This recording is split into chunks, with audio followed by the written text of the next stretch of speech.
అధికారం వైఎస్ కుటుంబాన్ని ముక్కలు చేశాయా? ఆ కుటుంబంలో అన్యోన్యానికి మారుపేరుగా వైఎస్ రాజశేఖర రెడ్డి కుటుంబం అంటే దేశంలోనే ఆదర్శ కుటుంబం అని అందరూ భావించారు. కానీ బంధాలు బంధుత్వాలకు అతీతమైనది డబ్బండి. డబ్బు కోసం చావడానికైనా చంపడానికైనా వెనుకాడని నైజం నేటి మానవుల్లో కొందరిది. తండ్రి బతికుండగా ఎంతో అన్యోన్యంగా ఉన్న కుటుంబం ఆయన చనిపోయిన తర్వాత ముక్కలైంది. ఇందుకు డబ్బే కారణమైందని చెప్పుకోక తప్పదు. అధికారం డబ్బు ఎంతటి వారినైనా ఏదైనా చేయిస్తుందనేందుకు ఉదాహరణ నేటి వైఎస్ఆర్ ఫ్యామిలీ. అన్నా చెల్లెళ్ళు మనసు ముక్కలయ్యాయి. బాధను దిగమింగుకుంటూ రాజకీయాలు చేస్తూ ఉన్నారు ప్రస్తుతం. వైఎస్ఆర్ బ్రతికుండగా సమకూర్చిన ఆస్తులు నేడు ఆ కుటుంబ జీవన గమనాన్ని చిన్నాభిన్నం చేశాయని కూడా చెప్పక తప్పదు. 2019కి ముందు వైఎస్ జగన్, వైఎస్ షర్మిల ఒకరంటే ఒకరికి చచ్చేంత ప్రేమ. క్విట్ ప్రోకో కింద నమోదైన కేసుల్లో జగన్ జైలుకు వెళితే వైఎస్ షర్మిల వైఎస్ఆర్ కాంగ్రెస్ పార్టీని నడిపించిన విషయం మనందరికీ తెలిసిందే. అన్న, తమ్ముడు, బాబాయ్, తాత, అవ్వ అంటూ అన్నకు అండగా రాష్ట్రంలో పాదయాత్ర చేసి వైఎస్ఆర్సీపీకి ఊపిరి పోశారు. ఆ తర్వాత 2019లో జరిగిన ఎన్నికల్లో అఖండ మెజార్టీతో గెలిచి విజయ దరహాసం చెందించారు. అధికార దాహం ఎలా ఉంటుందనే తల్లి, తండ్రి, అన్న, చెల్లి, బంధువులు గుర్తుకురారు. చుట్టూ మంది మార్బలం ఉంటుంది. కాలు కింద పెట్టనివ్వకుండా నాయకుడిని కాపాడేందుకు 1,00,000 మంది ఉంటారు. ఇది జరగాలంటే అధికారం కావాలి. ముఖ్యమంత్రిగా వైఎస్ జగన్మోహన్ రెడ్డి బాధ్యతలు చేపట్టారు.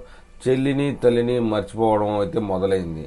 అది వారికి నచ్చలేదు. అందుకే ఎడబాట్లు తప్పలేదు. అయితే చెల్లెలికి అధికారం పంచడంలో విఫలం. ఒకే జనరేషన్ అంటూ చెల్లిని దూరంగా పెట్టాడు. పదవిలో ఉండడం నాకు ఇష్టం లేదు, అందుకే నేను చెల్లికి పదవి ఇవ్వలేదు. ఏ రాజ్యసభ ఇచ్చి ఉంటే ఇదంతా జరిగేది కాదని నేషనల్ మీడియాకి ఇచ్చిన ఇంటర్వ్యూలో చాలాసార్లు వైఎస్ జగన్ చెప్పారు.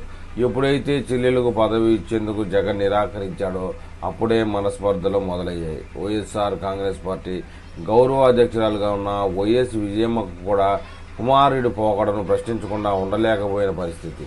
ఆమె ప్రశ్నకు జగన్మోహన్ రెడ్డి సరైన సమాధానమే లేదు. పైగా తల్లికి ఏ ఒకటి చెప్పకుండా నిర్ణయాలు తీసుకుని అవి తల్లి నిర్ణయాలుగా పార్టీ గౌరవాధ్యక్షురాలు పేరుతో ప్రకటనలు విడుదల చేయడానికి కూడా ఆమె అంగీకరించలేకపోయారు.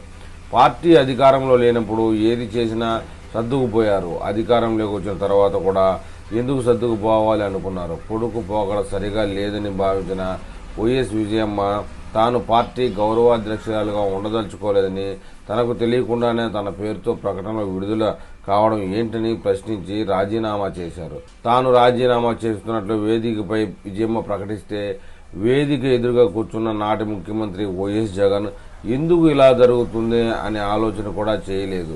ప్రభుత్వంలో పదవులు ఇచ్చేందుకు జగన్ అంగీకరించకపోవడంతో ఆస్తిలో తనకు వాటా ఇవ్వాల్సిందిగా అది కోరారు. 2019లోనే ఎవరికి ఏ సంస్థలు చెందుతాయి, భూములు ఇతరత్ర అన్ని రకాల ఆస్తులు పంపకాలు చేసినట్లుగా గత సంవత్సరం వైఎస్ షర్మిల గారి నేరుగా వెల్లడించారండి. ఆ ప్రకారం కాకుండా వైఎస్ జగన్ మెలికలు పెడుతూ షర్మిలకు ఇవ్వాల్సిన ఆస్తులు ఇవ్వకుండా ఇబ్బందులు పెట్టడంతో ఒకే ఇంట్లో ఉండడం కుదరదని వేరుగా ఉండడం మొదలుపెట్టారు. అన్న మెడలు వంచాలనే ప్రయత్నంలో కూడా షర్మిల ఉన్నట్టుగా తెలుస్తోంది.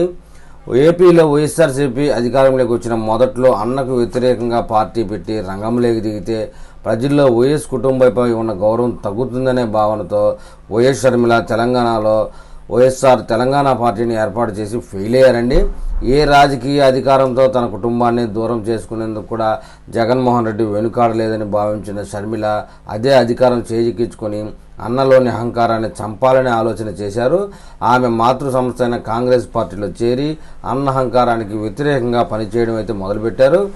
అయితే సోనియా, రాహుల్ గాంధీ ఆశీస్సులు అయితే పూర్తిగా పొందారని చెప్పుకోవాలి. అయితే తల్లికి కూడా ఎందుకు అవకాశం ఇవ్వలేదు జగన్మోహన్ రెడ్డి అనే విషయానికి వెళ్తే, చెల్లెల కోసం అయితే ఒకే జనరేషన్ నుంచి ఉన్న అన్న చెల్లెలు ఇద్దరు ప్రభుత్వంలో ఉండడం మంచిది కాదని భావించిన జగన్ తన తల్లికి అవకాశం ఎందుకు ఇవ్వలేదు అనేటటువంటి చర్చకు అయితే దారితీశాయి.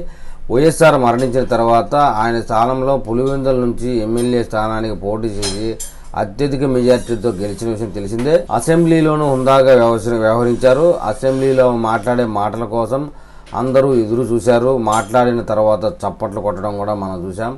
అంటే విజయమ్మ చాకచక్యంగా వ్యవహరించగలిగిన సత్తా ఉన్న వ్యక్తి అని అర్థమైంది. మరి ఆమెను ఎమ్మెల్యేగా అసెంబ్లీకి ఎందుకు రానివ్వలేదో మనసులో ఉన్న కొడుకుపై ఉన్న అభిమానంతో ఎప్పుడు తన గురించి రాజకీయ ప్రస్తావన రాకుండా జాగ్రత్త పడ్డారు. నిజానికి విజయమ్మ గారు రాజకీయాల్లో రాణించే సత్తా ఉన్న వ్యక్తి అని ప్రూఫ్ చేసుకున్నారండి. అయితే మా నాన్న ఇద్దరికి సమానంగా ఆస్తిని ఇచ్చారు. మా నాన్న బతికుండగానే నాకు మా అన్నకు సమానంగా ఆస్తి ఇచ్చారు.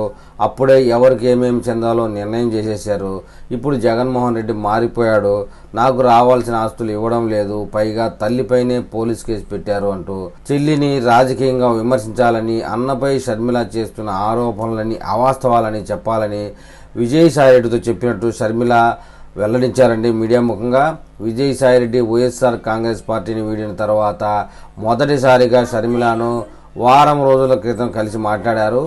ఆయన ఏమి మాట్లాడింది చెప్పకపోయినప్పటికీ షర్మిల మాత్రం తన వద్దకు వచ్చి విజయసాయిరెడ్డి చెప్పిన అంశాలు చెప్పడం అనేది విశేషం. ఆస్తుల కోసం ఎంతకైనా తెగిస్తారని జగన్ నిరూపించారంటూ షర్మిల విమర్శలు గుప్పించారు. అధికారం డబ్బు ఎంతటి వారినైనా విడదీస్తుందని, అధికారానికి డబ్బుకు ఇచ్చే విలువ సమాజంలో కొందరు దేనికి ఇవ్వరని అన్నా చెల్లెలను చూస్తే ఎవరికైనా అర్థమవుతుంది. అధికారం మహా చెడ్డది. ఒకసారి అధికారం చేపట్టాక అది పోతే జీవితమే కోల్పోయినంత బాధ అనిపిస్తుందని ఒక మాజీ మంత్రి ఒక సందర్భంలో వ్యాఖ్యానించడం అధికార దాహం ఎలాంటిదో అర్థం చేసుకోవచ్చు.